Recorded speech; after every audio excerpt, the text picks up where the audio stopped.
Growing up in Lagos and the way Lagos is now, what comes to your mind? What have you missed? Bicycles. My son can't ride a bicycle. He's 13. He's never ridden a bicycle in his life. In his life?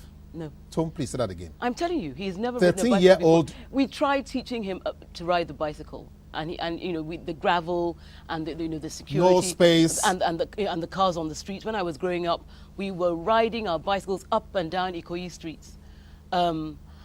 Recreation was very much a part of my growing up, and friendships with children in the community, riding our bicycles to each other's houses was absolutely the norm.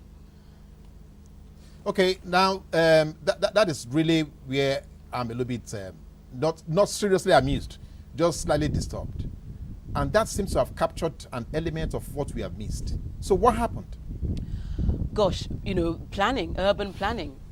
There's just no safe space. There are no safe spaces for our children to play in the community spaces. So they're cooped up indoors and they become indoor beings. And childhood is meant to be spent to a great extent outdoors as well. Indoors is for studying, for discipline. Outdoors is for stretching their limbs and their young muscles and being young and being free. Now, let's look for other spaces for the children. We are saying we don't have space outdoor for them. Do we have space indoor in their minds now? Not indoor as in-house now. Right. So are we providing spaces for them in their minds to be who they should be? One of my favorite child rights is freedom of thought, conscience, and religion. The Child Rights Act was passed in 2003, and that's Section 7. Either Section 7 or 8, freedom of thought, conscience, and religion. So I'm happy to say that more people, more educational authorities, stakeholders in education are far more conscious of encouraging critical thinking in their children now to create the space you're talking about. And, literacy is also a focus now. And reading is also a focus. So the application of literacy in an enjoyable, recreational way, that's also a focus. So supplementary readers in schools are being encouraged. Not just the school curriculum, but supplementary readers in schools are being encouraged. That is what I want to come to, because that is your passion. Yes. You're saying that our children are not being given sufficient ability to use words. Is that what you're saying? That their minds are not literate enough? They are not learning properly? Is that what you're saying? Well, I think some of the problem is cultural. We're not really encouraged as a people to think independently, critically, and to ask too many questions. But things are changing. As I said, the Child Rights Act is trying to change that, the implementation. Freedom of thought, conscience, and religion. We're trying to break down those cultural barriers to independent thinking. And literacy is part of the solution to that. And reading, especially recreational reading, where reading isn't associated with studying and passing exams. 2 times 2 is 4. Yes, reading to enjoy yourself, reading to learn whatever you want to learn, reading to have information, to access information. And that's another, fundamental provision of the Child Rights Act. The freedom to access information with guidance, obviously, from caregivers and those in authority. Yes, so things are happening, things are moving now. Okay, yes. Now, so let's begin to see where, for you, this satisfaction is coming from. Is it that now things are moving marginally, or the fact that even things, people have recognized that we need to move away from where we seem to have, derailed. We seem to have gotten into the position where the children are just left on their own. They are in their homes, they are watching television, they are watching movies, they are watching whatever, they are listening to all sorts of music, and nobody is bothered about the information they are processing. Is that your satisfaction? Well, no, there's more awareness now of the need to encourage children to think independently, to read books, and to discuss issues raised in the books. So use literature as a medium for thinking. So, lots of birds are being killed with one stone, literacy, and also mind stimulation, and also integrated into the wider public. So children are no longer marginalized. They're being brought into the wider conversation about issues that are taking place in the country. I'll give you an example of what they're doing in the World Book Capital in Port Harcourt. Yes.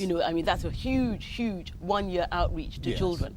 Coco Kalango, the lady who started it, is the founder of the Rainbow Book Club. So she's been doing this kind of thing for a long time on a smaller scale. And thanks to the UNESCO initiative, she's now in a position with her team to do it on a one-year scale. And she's got Rotimi Amici working with her. and her team to deliver initiatives or to guide initiatives. So it's a citywide big initiative. So are you buying into that? Are you a part of that? No, I'm buying into it intellectually. Emotionally, I'm thrilled with what she's doing, but it's an independent organization.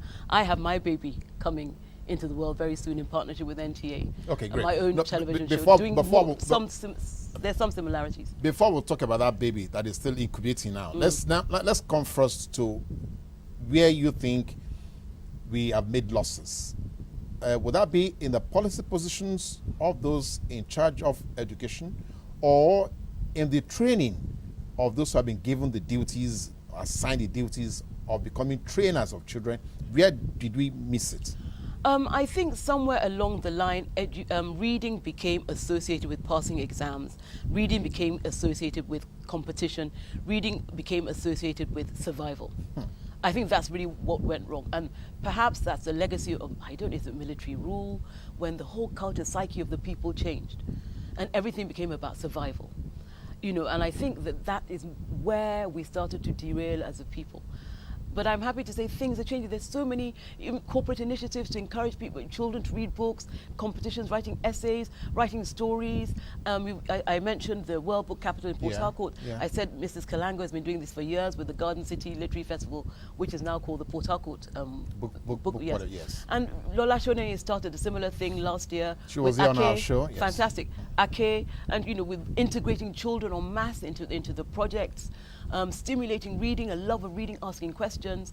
So, initiatives are taking place, and also schools, possibly mostly private schools now, are starting up book clubs.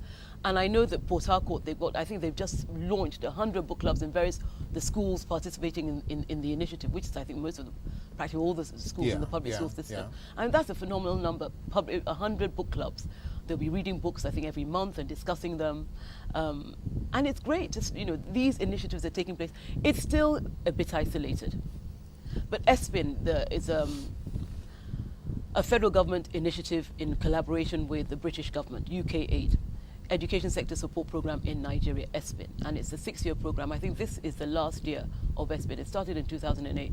My arithmetic has never been very good. Okay. So 6 years. And a major aspect of ESPIN is stimulating, reading, literacy. Yes.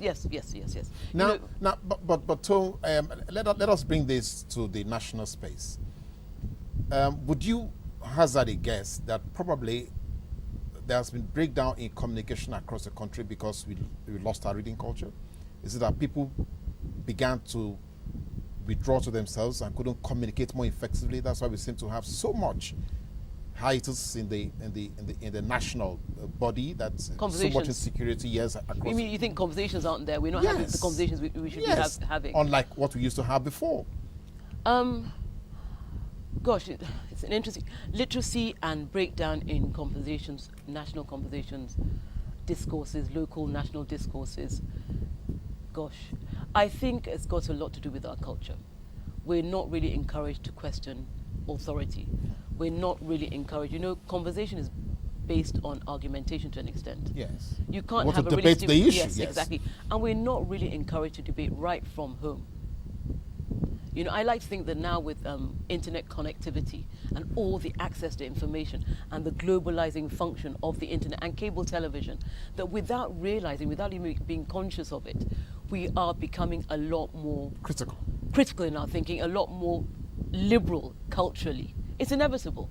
With access to so much information from all over the world, you're going to become far less parochial. It's not a deliberate intention, but it's an inevitable outcome of being exposed to so much information from all over the world. And I think that I like to think the conversations are beginning to start in families. Children are talking at the dinner table and with their asking parents. their moms and dads why these things. And that culture of conversing, discussing and debating will be taken outside. That's where it starts, from the home, from the family unit. I think that's a real answer to your question. Yes, I think literacy has a big part to play in the sense of fluency, comfort with words, using language to think, using language to express complex ideas. Rather to resort to fisticuffs? Yes, of course. I mean, literacy is freedom. Literacy is peace. And so that's a fisticuff. That's where your fisticuffs come in. You know, the more comfortable you are with intellectual ideas. discourse and expressing them through words, the less likely you are to resort to your fisticuffs. Yes.